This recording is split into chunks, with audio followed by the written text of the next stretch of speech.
Привет, привет, привет, песеры, с вами Морж. Ну, наконец-то свершилось, наконец-то eFootball 2022 вышел у нас на ПК и консоли, как я вчера, в принципе, и обещал.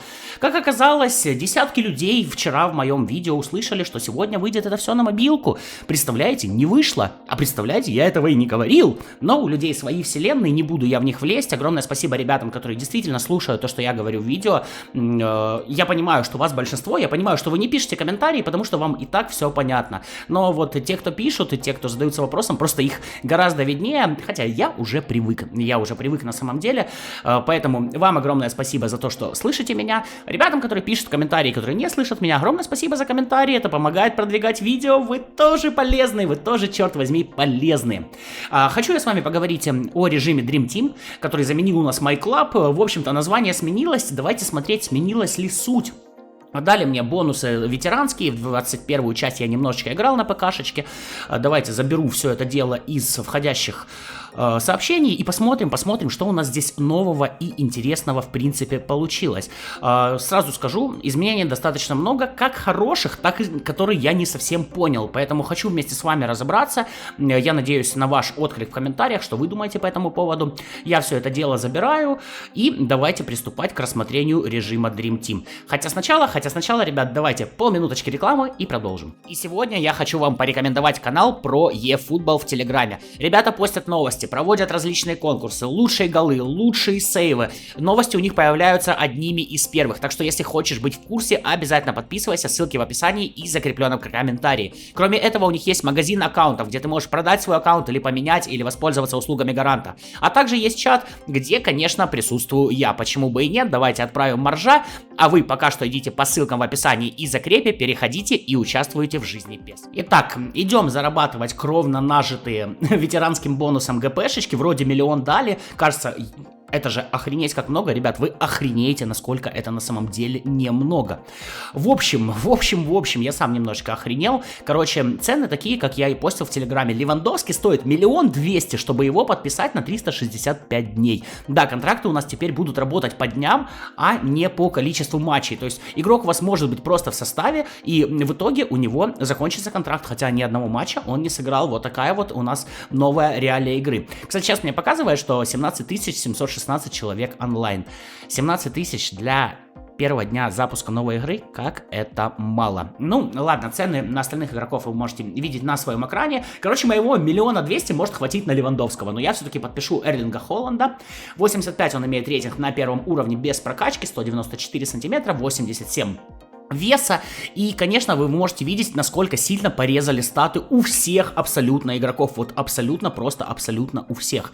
То есть умение атаковать на первом уровне 79, реализация 82, головой играть 75, это при рейтинге 85, паса там вообще нет, но у нас меняется система прокачки, здесь она сделана достаточно интересно, и с одной стороны, это может принести разнообразие в игру, с другой стороны, мне кажется, разнообразие это не принесет, я, в принципе, постараюсь вам объяснить, почему. Новые заставочки у нас по поводу подписания игроков, вот так вот это все выглядит. А что, он даже не выйдет, там что-нибудь мне не скажет, не? Вот это все? Ну, мягко говоря, уровень первой PlayStation. Уж простите меня, может кому-то это дико, конечно, понравилось, но вообще ничего особенного, как по мне. Так, получен Холланд, просмотр данных нового игрока, моя команда, игроки. Ну что ж, давайте смотреть, нажимаем вперед, это, так сказать, обучение у нас еще идет, мы будем формировать команду, конечно, откроем моих гарантированных 2 иконик моментов, но пока давайте, на самом деле, закончим сначала с обучением, посмотрим, что здесь, в принципе, интересно. Создание плана игры, хорошо, план игры, давайте смотреть. Так, выполним замену, хорошо, так у нас было и в мобильной версии, на самом деле, в принципе, что-то подобное. 59 у меня сыгранность команды, а что у меня с командой? 44, 47, 45, при этом 62. Такс, вот походу новая штука, то есть, как я понимаю, ну по крайней мере на первый взгляд, чем выше у вас сыграна команда, тем игрок больше играет на свои статы, так что ли получается? То есть, вот смотрите, я ставлю Холланда, так, ну, меняйся. Меняешься или не меняешься? Что-то у меня кнопка не срабатывает. Ну меняйся уже, ну давай. PES, пожалуйста, вот только не зависни. Но я тут решил сесть, записать видео, ребятам рассказать, как что происходит. А ты у меня просто не меняешься. Ну что за дела? Эй, PES. Так, наконец-то поменялось. Продолжайте создавать идеальную команду. 61, смотрите, рейтинг у Холланда. Я думаю, это проблема сыгранности, потому что у него как бы рейтинг 85. И судя по всему, чем будет выше сыгранность, тем игрок будет больше играть на свои статы. Ну, на самом деле, наверное, это более-менее логично. Вопрос, как здесь буду подниматься сыгранность. Так, игроки. Есть у нас Холланд. Я хочу сейчас проверить, за сколько я его могу квикнуть. А нет, потренировать. Да, сначала давайте потренируем, давайте все-таки добьем обучения. Вот есть у меня один тренер опыта на 4000, поднимет он уровень Холланда до 7. Так, повышение уровня футболиста не приводит к автоматическому изменению его способностей. Способности игрока улучшаются только в ходе его прогресса. Короче, да, это новая система тренировки у нас, то есть, ребят, у всех игроков мы сможем качать их точечно, так сказать. То есть, по сути, при большом желании из Холланда можно сделать дикого технаря. Ну вот, если у вас прям такое желание есть. Есть у нас, причем, за эти очки можно соответствие стилю команды прокачать, но я думаю, это должно прокачиваться и матчами, потому что если на это нужно еще и тратить очки, то это будет достаточно напряжно, и достаточно напряжно будет собирать команду. Итак, можно прокачать у нас удары, пасы, дриблинг, стремительность, сила ног, выносливость, борьба в воздухе, защита и 3 варианта вратарских навыков. Как вы видите, если прокачивать, тут у нас поднимается по 2 навыка. Если прокачивать удары, у нас растет реализация, исполнение стандартов и подкрутка. Ну, я, допустим, центральному нападающему реализация, исполнение стандартов и подкрутка мне нападающему не нужно. Ну, как-то так. Но вы все равно можете наблюдать, то есть точечное увеличение конкретных навыков. Это интересное нововведение, мне кажется, что это может очень даже хорошо сказаться на разнообразии нашей игры. У дриблинга поднимется контроль мяча, дриблинг удержания, стремительность — это умение атаковать, ускорение и баланс. Вот, наверное, умение атаковать ему нужно. Ага, так вот, потратить 2 очка на улучшение, то есть. Чем больше вы это качаете, тем больше вот этих очков прогресса вам нужно для прокачки. Хорошо, давайте поднимем Холланду стремительность, почему бы и нет. Сила ног и выносливость, скорость, сила удара и выносливость поднимается этим навыком. Ага, до 4 можно качать по единичке стоимости. Борьба в воздухе, прыгучесть, корпус и игра головой. Давайте тоже это дело прокачаем, Холланду пригодится. Ну и по защите это тут 4 навыка. Умение защищаться, подкаты, агрессия, вовлечение в защиту. В принципе, статы мы раскидали. Я считаю, что такая прокачка имеет место быть. Это может быть очень даже интересно. То есть прокачка игрока чисто под себя. Но я думаю, со временем все равно у нас появятся ультимативные гайды. То есть вот нападающему мы качаем конкретно что-то одно. Там полузащитнику мы качаем что-то конкретно другое.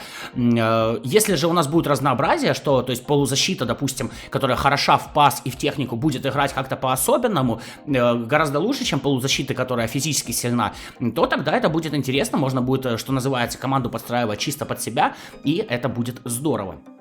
Так, давайте смотреть дальше, что мне скажет eFootball.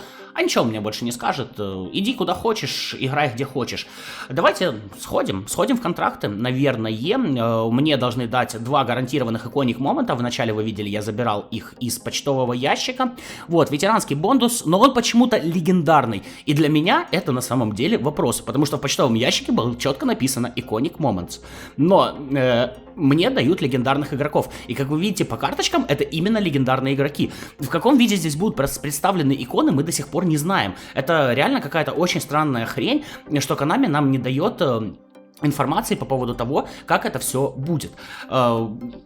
Сами видите, это все легендарные карточки. Кстати, у нас наконец-то появляется легендарный Фарлан. А в новостях говорили еще про легендарного Алдаира что-то, но что-то я его здесь не вижу. Да, можете отметить, что, как я и говорил, игроки, которые у нас представлены в форме клуба, получат приписку к клубу. Это Бекхэм, это Фарлан, это вот Наката, это Сол Кэмпбелл.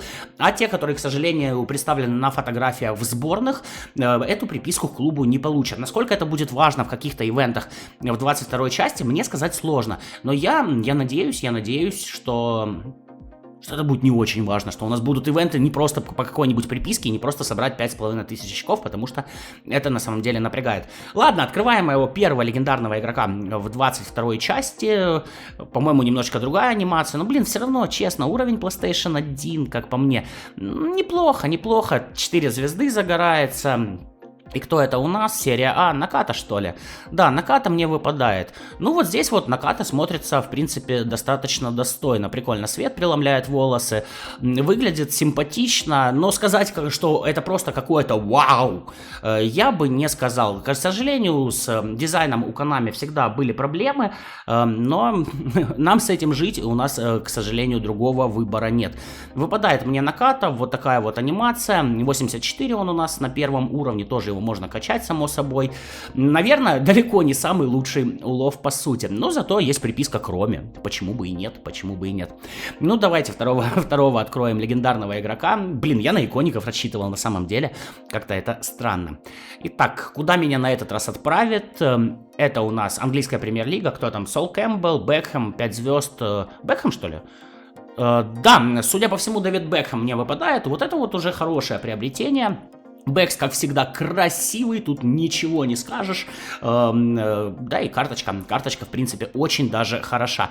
Но меня все равно волнует вопрос икоников, меня все равно волнует вопрос доната, и вообще многого вопроса меня волнует. А главный вопрос, наверное, который меня волнует, это мультиплатформенность, как это будет реализовано и насколько сложно это будет все на мобильных устройствах. Так, надеемся, игра eFootball и в дальнейшем будет вам приносить радость. Не сказал бы, что она мне на данный момент принесла радость, тем не менее, будем надеяться. Итак, тренера, нихера себе, простите за мой французский. Чтобы подписать Гвардиолу, вам нужно 500 000 ГП. Вот это база, это просто база. Чтобы вы понимали, ребята, вот у нас переносится ГП, да, на моем основном аккаунте сейчас около 20 миллионов, там 19, по-моему, ну что-то в таком роде. Я думал, что это будет достаточно дохрена. Посмотрите на эти цены, и ты понимаешь, что это вообще не дохрена. Гвардиола стоит 500 000. У нас сейчас при переносе за 5-звездочных тренеров будут давать компенсацию 2500 ГП. То есть, если у тебя есть 100 5-звездочных тренеров опыта, за них тебе дадут 250 000. Этого хватит, чтобы подписать пол Гвардиолы. По-моему, это ненормально. Это сколько надо фармить на самом деле? Так, вот, наверное, чуть больше меня сейчас интересует, сколько стоит квикнуть игрока. Я вам про это говорил во вчерашнем видео. То есть, можно ли будет сливать игроков и зарабатывать эти бешеные деньги? Стоит ли сливать игроков сейчас или стоит ли их оставить? Так, смените вид. Какой-то Холланд вообще, Саша белый прям, такой зализанный. Действие с игроком. Отпустить игрока, да. Этот игрок зарегистрирован в вашей команде, черт. Ладно, нужно выбрать кого-то другого. Давайте выберем какой-нибудь белый мяч, которого я смогу отпустить, и мы увидим, какое количество ГП мне за это дадут. Это на самом деле достаточно важно. Так, ага, вот эти в команде, вот эти не в команде. Давайте отпустим Ломбарди. Действие с игроком отпустить. Если отпустить этого игрока-тренера, предмета вы не получите. Мне вообще за него ничего не дадут. Просто можно отпустить бесплатно. Охрененно, я понимаю. Ладно, это белый мяч, это недорого стоит. Давайте попробуем с легендами. Я их пока в состав не засунул. Так, Наката, 84 рейтинга. Сколько же мы получим ГП, если отпустить игрока с рейтингом 84? 7900 ГП. Охереть. То есть, чтобы подписать Левандовского, мы отпускаем 10 накат, это 79 тысяч ГП, 100 накат, 790 тысяч ГП, и еще 50 накат сверху, чтобы подписать Левандовского. Короче, всего лишь 150 накат нужно квикнуть, чтобы подписать Левандовского. Мне кажется, Konami немножечко пизданулись. Вот именно пизданулись. Это не нормальная тема, это вообще ненормальная тема. Я немножечко в шоке, прям очень сильно, прям до глубины души. Ой, чую, ребят, чую, легкой игры нам теперь просто не ждать. Тут будет либо анальный фарм, либо анальный донат. Но почему-то я почему-то так считаю. Так, Бэхэм у нас 63 рейтинга получает, потому что сыгранности нет. Кстати, что какая-то бронзовая звезда у нас. Что эта звезда значит? Ничего мне не сказали. Ну ладно. Ставим Накату, ставим Холланда. И вот такая вот команда у меня имеется на старте. Ну что ж, нам надо будет сыгрывать. Что мне понравилось? Смотрите, у любого тренера можно сменить тактическую схему. То есть теперь тактическая схема к тренерам не привязана. Далее, можно выбрать стиль игры команды. Можно самому ставить контратака, быстрая контратака. По всему полю, длинный пас, короткий пас. Это мы все делаем сами, это замечательно. Я уверен, что в перерыве можно будет тоже это все дело менять. Дальше, указаниям игрокам давать. Чисто оставаться в обороне, чисто оставаться в нападении. Это типа очень актуально, при том, как у нас сейчас атакующие полузащитники садятся глубоко. Тут можно будет сказать, так, атакующий полузащитник, оставайся впереди. Короче, вот эти вот настройки мне действительно понравились. То, что наконец-то мы не привязаны к тупорылой схеме тренера, и мы можем сами выбирать, какую схему использовать. плюс давать указания игрокам, плюс выстраивать, в принципе, рисунок своей игры. Это здорово, это классно, это замечательно. Прямое подписание игроков тоже, в принципе, замечательно, но тут хочется сказать, какие цены. То есть вы видели, на кату квикнуть 7900, подписать Левандовского 1 200 000. Магазин очков за eFootball Point, и тут я немножко тоже, ребята, выпал на самом деле. Тут такие цены, я просто охерел. У меня сейчас на основном аккаунте 1050 eFootball Point'ов. Я ждал, может иконики там завезут, может еще что-то. Короче, выхватывайте. Обычные карты можно подписать за 5000 eFootball Point'ов, они же ебалы. Сейчас у нас за 5000 можно подписать легенду, и, наверное, сейчас стоит их подписывать, чтобы они перенеслись в новую часть. Потому что тебе нужен Ракитич за 5000, или ты сейчас можешь взять Райкарда за 5000. Я бы, собственно, брал Райкарда. Ну или Аспи или Яго Аспаса.